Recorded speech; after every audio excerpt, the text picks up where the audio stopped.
Hi again then guys, and welcome to another installment of the Automotive News Roundup, this time featuring a very cool electric car from the LA Auto Show. Of course, we're seeing more and more electric exotics popping up all over the place from various brands, existing ones, new brands entirely.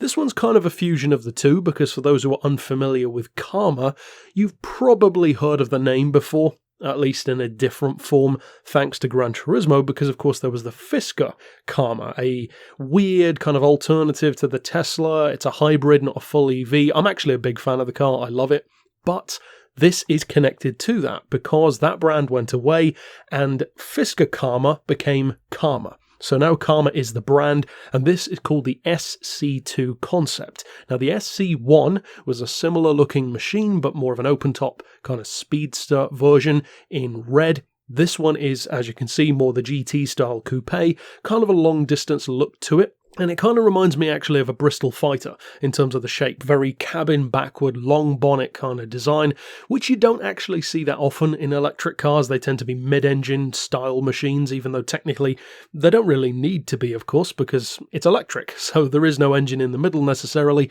Now, as far as this one goes, and as far as that power plant is concerned, it is a beast. 1,085 horsepower. It actually does have a gearbox, which is a relative rarity for an electric car, and of course a gearbox, or a transmission for our American friends, is a torque multiplier. That's what all gearboxes are, that's the role that they have, and thanks to that torque multiplication, what is already a very torquey system ends up putting 10,500 foot-pounds of torque to the wheels.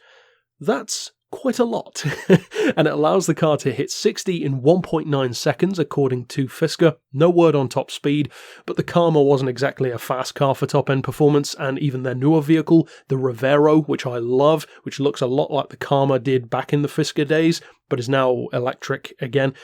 This one, though, is not going to be production, because Fisker themselves have confirmed that this is kind of in a Gran Turismo Vision GT style way, more of a look into their future design style rather than an actual planned production car. But that's not to say that a number of the ideas that this car has won't end up in their following future vehicles, because one of my favourite things about initially Fisker and now Karma, because they're definitely continuing this tradition, is they like to try things in their cars which don't necessarily make them the most cost-effective thing around, because they don't exactly outsell Teslas, but at the same time, they like to try things that are a bit oddball. The main idea, for instance, behind the Karma back in the day was this almost weird reversal of the hybrid, where the petrol engine doesn't drive the car, it just powers the motors, which is an interesting way of doing things, and I kind of like that. It's thinking out of the box.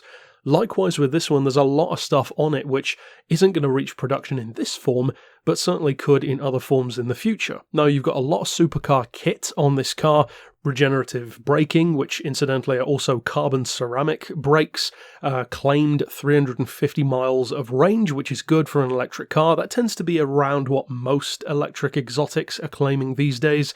Pushrod suspension, like a race car, and as I said, that torque vectoring gearbox, which is a thing of beauty in its own right. So it's not the kind of car which is going to necessarily directly worry a Tesla Roadster anytime soon, but if this is an inclination, as it's directly intended to be, of what Karma will do in the future, and what they can do, even more importantly, then I'd say it's a pretty strong indicator that they are a brand to keep your eye on.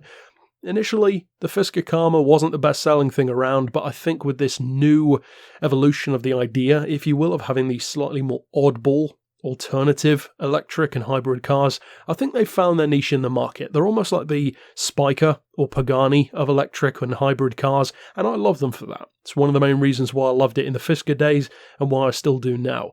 Overall though, that's it for this update. Of course, stick around on the channel for more news roundup kind of stuff with leaks and confirmations and all that kind of good, juicy news in the automotive world and the racing game world as well. But for now, as always, thanks for watching.